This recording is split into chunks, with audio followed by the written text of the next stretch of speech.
한인지구에서 봉사하던 선교사들은 정식적으로 많은 고뇌를 겪었습니다. 다른 교회는 막 3천에서 4천 명 정도 매주 교회 참석하는데 저희 한인지구는 겨우 40에서 60명 정도 참석을 했기 때문에 저희가 선교사업을 한다기보다는 한인지구를 유지하는데 더 힘써야 할 것 같다는 느낌이 들어서 이 성사업을 어떻게 해야 하는지 많이 생각하게 됐습니다. 그래서 저희 선교사들끼리조차도 한인 지역을 볼 때 이곳은 선교사업을 위한 지역이라기보다는 신앙을 시험한 지역이다라는 이야기를 가끔 했었습니다. 전 선교사업 기간 동안 불평 참 많이 했었고 하나님도 많이 원망했었습니다. 주변의 선교사들을 보며 또 다른 선교사들의 주례메일을 보며 읽으며 많이 부러웠었습니다. 저도 저렇게 선교사하고 싶은데 정말 주님의 도구로서 충실히 쓰여서 사람들을 복음으로 데려오고 싶은데 왜 저를 도구 쓰시지 않습니까? 아버지, 누군가 이 지역에 와서 봉사해야 되는 건 알고 있지만 왜 하필 우리였습니까? 언제쯤 저희를 도구로 쓰실 생각입니까? 부디 저희를 버려두지 말아주세요, 제발. 이런 기도로 하루를 마치며 1년을 보냈습니다. 이제 여기까지만 들으면은 쟤는 성교사업 가서 우울한 경험하고 왔는 것 같다 라고 생각하시겠지만 제 성교사업이 이런 경험들로만 끝났다면 전 지금 이 자리에 있지 않았으리라 생각합니다. 제가 성교사업 동안 배운 귀중한 것들 중 하나는 하나님은 자비와 사랑의 하나님이시라는 것입니다. 제가 처음 성교사업을 나갔을 때 전 영어를 그리 잘하지 못했습니다. 제가 한국어 스피킹으로 가긴 했어도 캘리포니아에서 봉사하는 것이기 때문에 영어를 이제 주로 써야 했었고 그래서 성사업 초반엔 사람들에게 말 거는 것이 너무 힘들었었습니다. 또한 한인지구에서 봉사하면 매주 일요일 성찬식 때마다 성사들이 성찬식 모임을 한국어에서 영어로 가끔씩은 영어에서 한국어로 통역해야 하는데 제가 처음 한인지구에 갔을 때는 영어를 못하니까 그게 큰 부담이자 걱정으로 느껴졌었습니다. 언어를 배우지 못하면 성교사를 못하기 때문에 기도를 정말 많이 드렸습니다.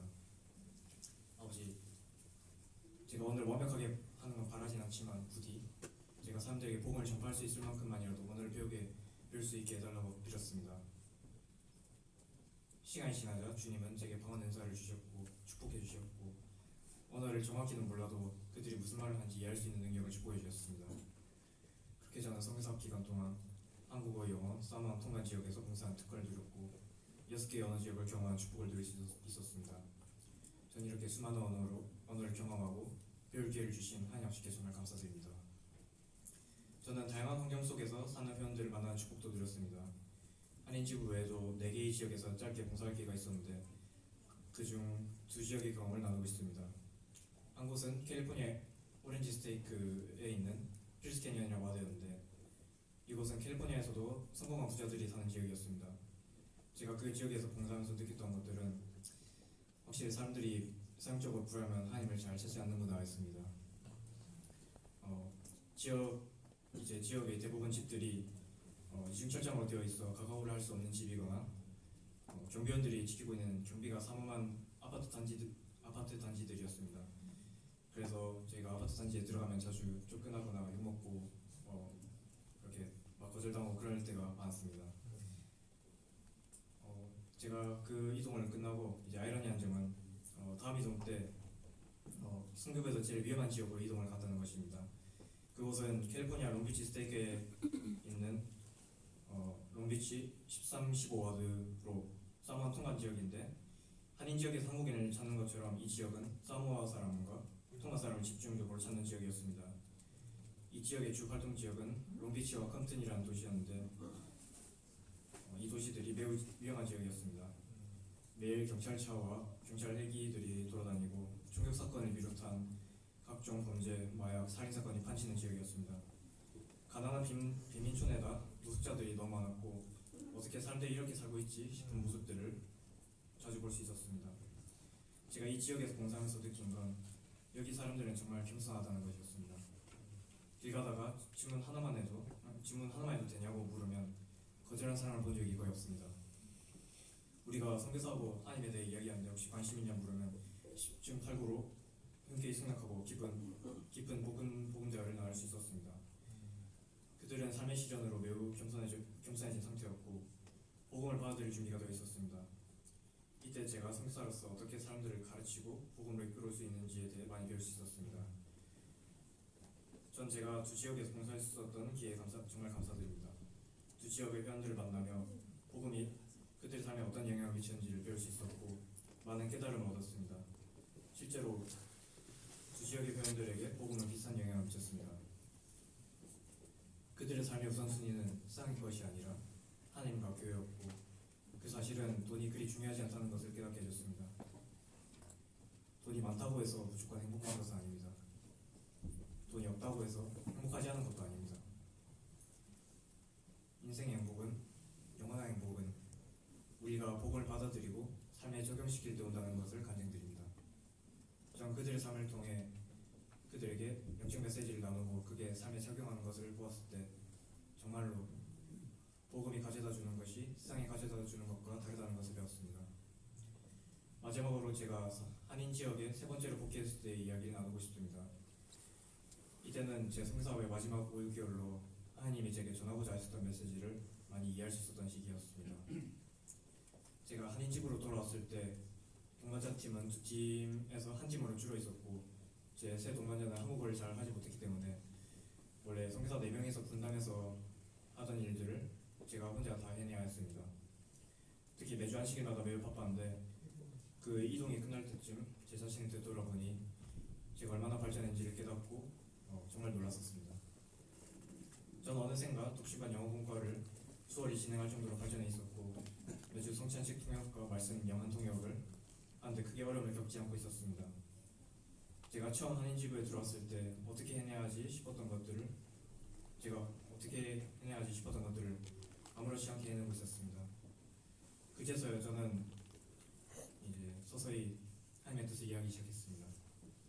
제가 그때까지 굳게 믿고 있던 것은 헬마서 13장 28절과 고린도전서 10장 13절에 나오는 것처럼 하나님은 저희가 이겨낼 수 있는 시련을 주신다는 것이었습니다. 하지만 선교사업의 초중반 때 하나님은 제게 제 능력 밖의 시련을 주셨었고 저는 좋은 결과를 이끌어내지 못했습니다.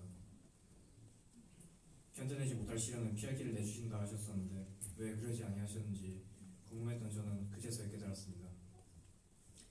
하나님께서는 제가 한인지부 선교사업을 이끌어야 할 시기가 됐을 때 모든 걸 해낼 능력을 훈련시키기 위해 그 시련들을 성별하셨던 것이었습니다.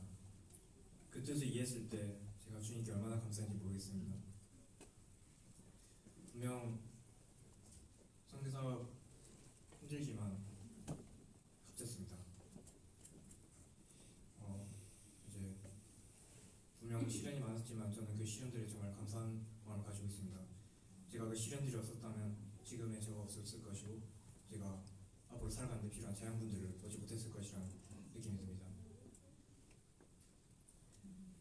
하나님 아버지께서는 저희를 위한 계획을 가지고 계십니다. 그분은 저희가 저희 자신을 이해하고 있는 것보다 저희를 더 잘 알고 계시기에 저희 개개인을 위한 최고의 계획을 가지고 계십니다.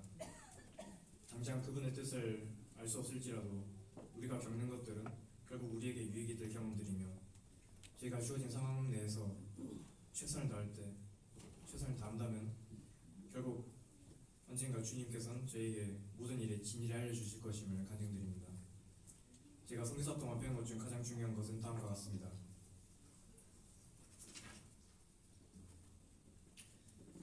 하나님 아버지는 저희 모두를 사랑하십니다.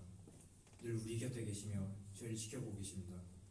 항상 저희를 돕고자 하시기에 저희가 해야 할 일은 그저 그분의 손길이 우리 삶에 임할 수 있도록 구하는 것뿐입니다.